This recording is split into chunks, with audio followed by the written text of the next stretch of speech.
Này, đang cái ly đây này, cái ly á, họ phát cơm ăn này này.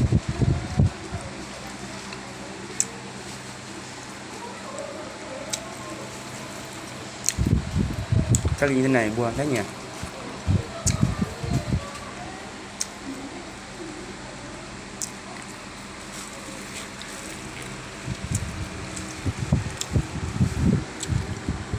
Cái ly nhưng mà vẫn uống bia nhá.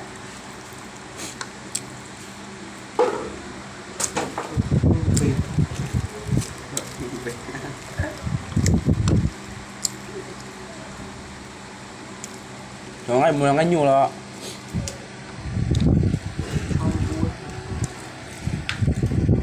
Có những người nếp đang muốn kéo video đang đi YouTube rồi.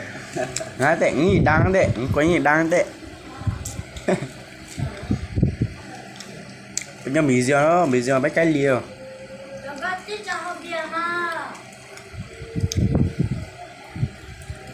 Cậu tạm biết tạm có ngon biết rồi.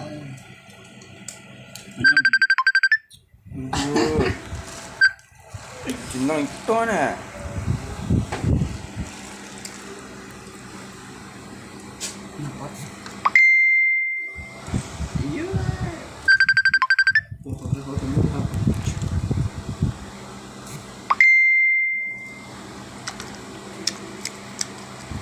Cá đấy.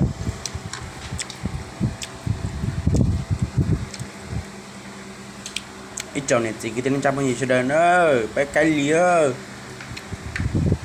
bé cái lìa, lừa làm mỏ ngay từ bên nó. Có ngã rồi đi ta dưới nữa. Có quay tầm nắng khép lên cuối không té có quay tầm được cái thấp của ăn được rất lúc. Thì là lôi ha. Của lúc chụp nữa.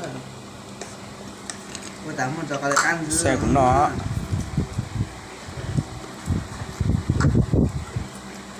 Chọc lá ta hai bờ.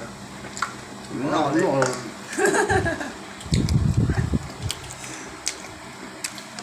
Ui, mỏ nó để cái nhất thì nó theo. Rồi nó là theo thì nó theo cắn. Xem nha cái lìa nha. Anh nhìn mình cái lìa ăn thế này thôi. Ủa họ cho sự trốn là bây giờ nó cái này họ cho lần đầu với sự trốn nó. Rồi có thằng gỗ rồi nó gặp có thằng Có sao mỏi cho nó tất tỏ cho nó mà. nó mò hết rồi. Cái nổ đâu đâu. Mà có sữa mò.